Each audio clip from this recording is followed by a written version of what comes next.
Halo, perkenalkan nama saya Marisela Guliani dengan NIM E110112311019. Pada kesempatan kali ini, saya ingin menjelaskan tentang 25 teori komunikasi menurut para ahli. Teori ini dikembangkan oleh ilmuwan asal Amerika Serikat bernama John B. Watson. Menurutnya, teori ini mencakup semua perilaku, termasuk tindakan balasan atau respon terhadap suatu rangsangan atau stimulus. Teori ini dikembangkan oleh Einstein pada tahun 1977 yang diilhami oleh perkembangan psikologi humanisme. Komunikasi humanisme pernah diimplementasikan dalam dunia pendidikan melalui humanistic curriculum. Isi teori lebih menekankan pada pembagian, pengawasan, dan tanggung jawab bersama antar peserta didik dengan tujuan nantinya peserta didik dapat menyesuaikan dalam kehidupan masyarakat. Teori ini dikembangkan oleh Shannon dan Weaver pada tahun 1949. Teori informasi merupakan salah satu teori klasik, di mana teori ini menitik beratkan pada komunikasi sebagai suatu transmisi pesan dan bagaimana transmitter menggunakan media dalam berkomunikasi. Dalam hal ini, jika sinyal media yang digunakan baik, maka komunikasi akan berjalan efektif.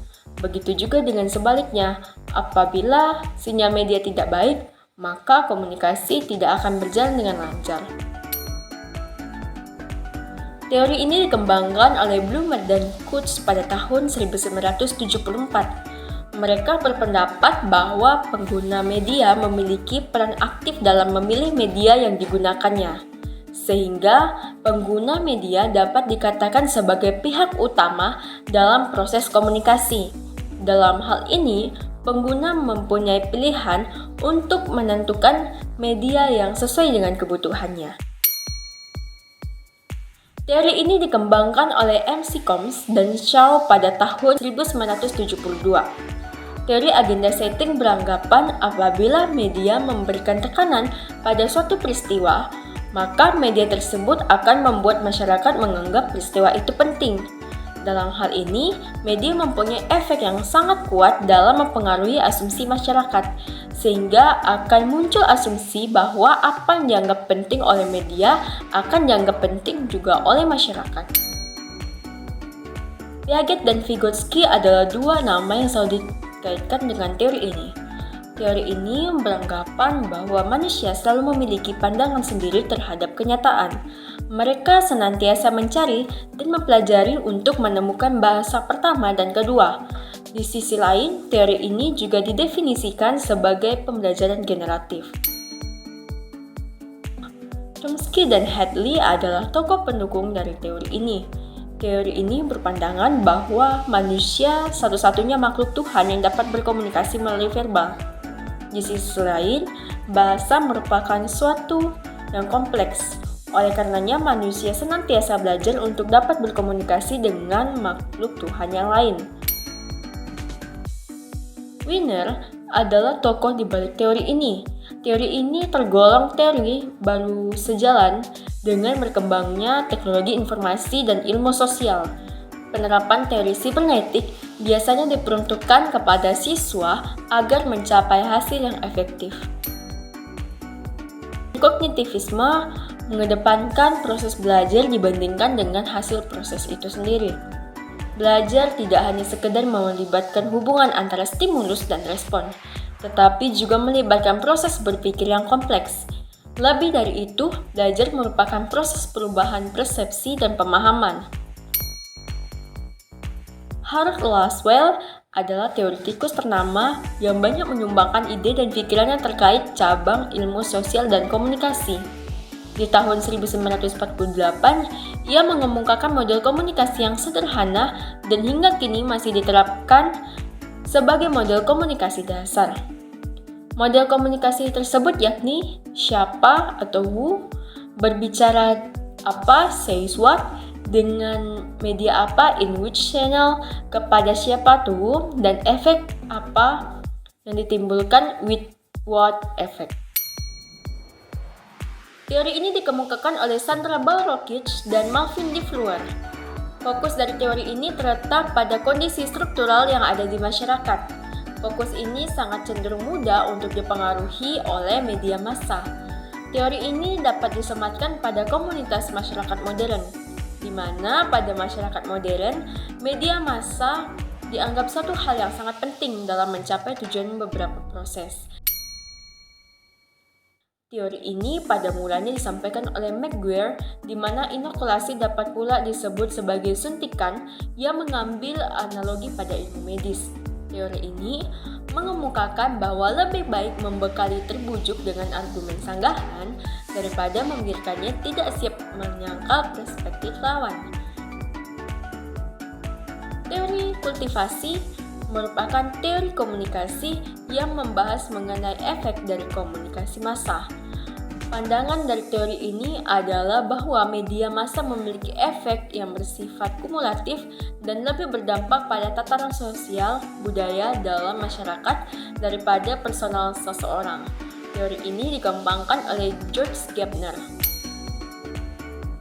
Teori ini berkaitan dengan bagaimana terbentuknya suatu pendapat umum dalam masyarakat.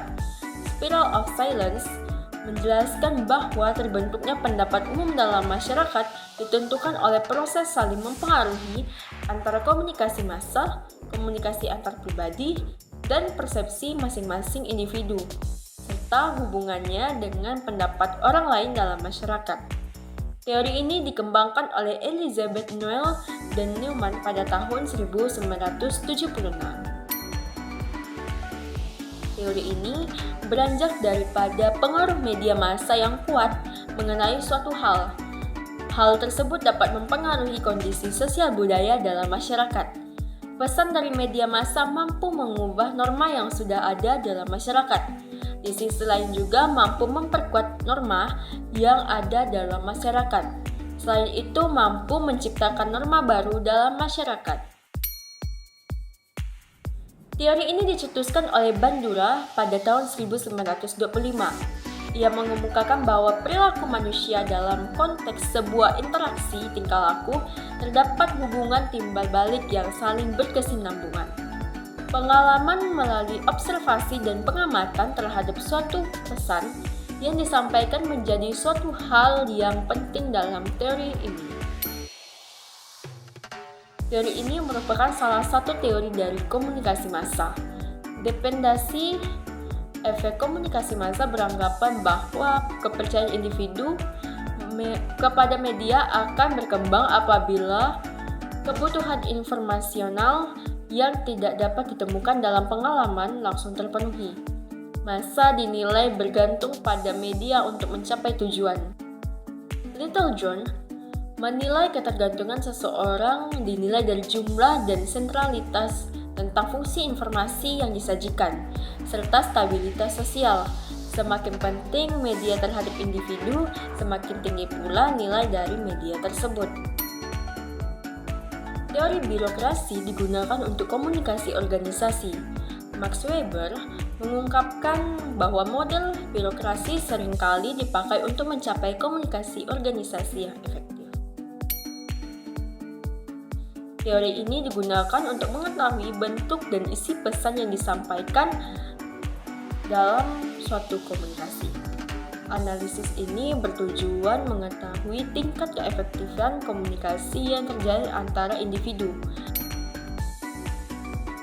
Teori pengharapan nilai bertujuan untuk mengetahui pengaruh penggunaan media terhadap massa dinilai dari kepentingan penggunaannya. Sikap seseorang terhadap segmen-segmen media ditentukan dari evaluasi dan perspektif mereka terhadap media tersebut. Teori ini merupakan bangunan paling dasar dari ilmu sosial.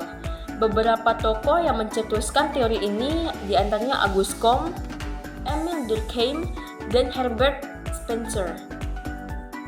Pemikiran struktural fungsional dipengaruhi oleh pemikiran biologis yang menganggap masyarakat yang saling ketergantungan akibat konsekuensi dari bertahan hidup. Tujuan dari teori ini adalah mencapai keteraturan sosial. Teori ini menjelaskan bagaimana suatu inovasi disampaikan melalui saluran-saluran tertentu kepada sekelompok anggota dari sistem sosial. Teori ini sering dikaitkan dengan proses pembangunan masyarakat. Standpoint sendiri adalah tempat untuk memandang dunia sekitar. Standpoint memiliki makna yang tidak jauh berbeda dengan perspektif. Menurut Harding, fokus bahasa dari standpoint adalah kaum wanita yang cenderung termarginalisasi. Oleh karena itu, teori ini merupakan turunan dari teori feminisme. Teori ini didasari oleh penelitian yang dilakukan oleh Paul Lazarsfeld dan teoritikus lainnya. Teori komunikasi dua tahap membahas mengenai efek media massa dan pertama kali diterapkan dalam kampanye pemilihan umum 1940. Studi ini memiliki asumsi bahwa proses stimulus bekerja dalam menghasilkan efek ke media massa. Teori ini dimaksudkan dengan tujuan untuk menumbuhkan rasa saling pengertian dalam rangka mencapai tujuan organisasi dengan efektif dan efisien. Fungsi dari penerapan teori ini adalah untuk menjaga stabilitas informasi agar tercipta penyesuaian sikap yang memadai antar bagian dalam organisasi.